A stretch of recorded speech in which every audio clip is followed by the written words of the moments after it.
বর্তমান সময়ে সবথেকে বড় দাবি হইল ভারতকে বয়কট করতে হবে। ভারতের সকল পণ্য বয়কট করতে হবে।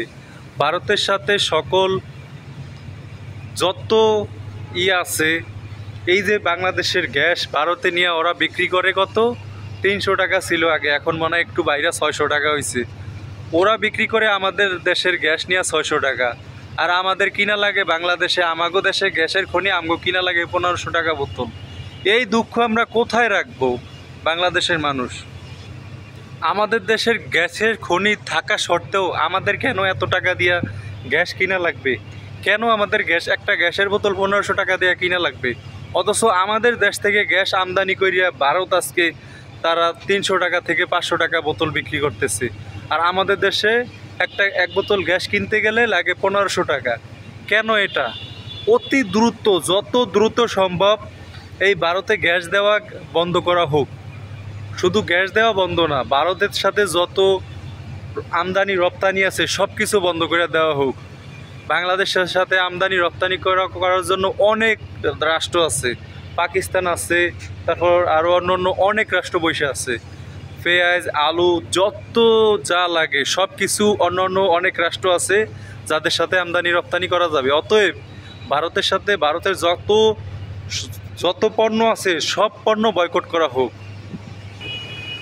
শুধু পণ্য বয়কট না, ভারতে বাংলাদেশের যতগুলা চ্যানেল আছে ভারতের সবগুলা দ্রুত বন্ধ করে দেওয়া হোক। এই চ্যানেলগুলা দেখে বাংলাদেশের মানুষ ধ্বংস হইতেছে, বাংলাদেশের সংসার ভাঙতেছে, বাংলাদেশের ভিতরে মানুষের ভিতরে যত অশান্তি সৃষ্টি করছে তা হইল এই একমাত্র ভারতের চ্যানেলগুলা। অতএব যত দ্রুত সম্ভব বাংলাদেশের প্রত্যেকটা যতগুলা ভারতীয় চ্যানেল আছে বাংলাদেশে সবগুলা বয়কট করা হোক, সবগুলাকে বাতিল করা হোক। বাংলাদেশি চ্যানেলই দেখো, কেন ভারতের চ্যানেল দেখবে? ওরা মানুষের মধ্যে কি খারাপ ঢুকাই দিচ্ছে, সংসারে অশান্তি লাগাই দিছে, মানুষের ইমান আমান সব কিছু ধ্বংস করে দিতেছে এই ভারতের চ্যানেলগুলো। অতএব যারা এখন দায়িত্বে আছে বাংলাদেশের, তাদেরকে বলবো অবশ্যই এই ভারতের প্রত্যেকটা চ্যানেল যত দ্রুত সম্ভব বন্ধ করে দেন। ভারতের কোনো চ্যানেল বাংলাদেশে চলবে না, ভারতের সাথে কোনো আমদানি রপ্তানি চলবে না। এই ভারত হইছে বাংলাদেশের সব থেকে বড় শত্রু। বাংলাদেশের সাথে আমদানি রপ্তানি করার জন্য পাকিস্তান এক পায়ে খাড়া আছে। পাকিস্তান আছে, তুরস্ক আছে, অনেক রাষ্ট্র আছে যারা বাংলাদেশের সাথে আমদানি রপ্তানি করতে চায়। কিন্তু স্বৈরাচার শেখ হাসিনা ছিল, আর বাতার ছিল মোদি, এই জন্য ভারত ছাড়া আর কোনো দেশ চিনত না। ভারতের তেল গ্যাস সব দিয়া দেশটা একবারে সে পুতুর বানায় দিয়ে গেছে। এখন যারা দায়িত্বে আছেন তারা যত দ্রুত সম্ভব ভারতের গ্যাস আমদানি বন্ধ করে দেন। বাংলাদেশের প্রত্যেকটা এলাকায়, প্রত্যেকটা জায়গায় সবাইরে গ্যাসের ব্যবস্থা করে দেন, সবাই যাতে অল্প মূল্যে গ্যাস সংগ্রহ করতে পারে। কেন আমাদের দেশে খনি থাকা সত্ত্বেও আমাকে 1500 টাকা দিয়ে এক বোতল গ্যাস কিনা লাগবে? অথচ আমাদের দেশের গ্যাস ওরা কিনা নিয়ে দেশে বিক্রি করে 300 থেকে 500 টাকা বোতল। কেন? এগুলা কি কেউ দেখেন না? এগুলা কোনো চ্যানেল দেখে না? তারা কেন এগুলো সম্প্রচার করে না? সত্য ঘটনাগুলা খালি ওই উপরে লেয়া ঘটনাগুলো সম্প্রচার করতেছে।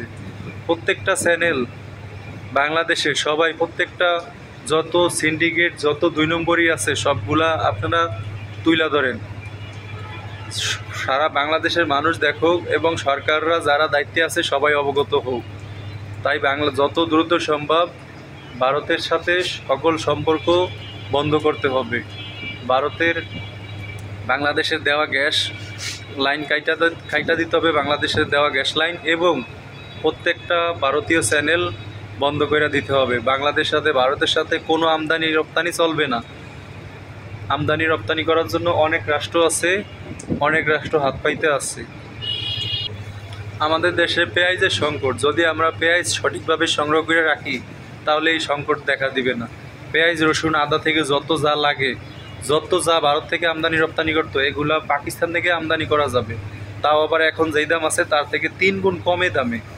অতএব ভারতের সাথে সকল আমদানি রপ্তানি বন্ধ করা হোক, এবং ভারতকে আমাদের দেশ থেকে যেই গ্যাস লাইন দেওয়া হয়েছে গ্যাস লাইন দ্রুত কাইটা দেওয়া হোক, এবং ভারতের প্রত্যেকটা চ্যানেল বন্ধ করে দেওয়া হোক। এটা সময়ের জোর দাবি, এটা পুরো 22 কোটি মানুষের দাবি। যারা দায়িত্বে আছেন এখন সরকারের দায়িত্বে, আপনারা এই জিনিসগুলো দেখেন। আর যারা বড় বড় যত চ্যানেল আছেন আপনারা এগুলো সম্প্রচার করেন দ্রুত। দেশের ভবিষ্যতের জন্য আপনারা এখনও সঠিক সত্য ঘটনাগুলো সম্প্রচার করতেছেন না, দ্রুত এগুলো সম্প্রচার করুন। ধন্যবাদ।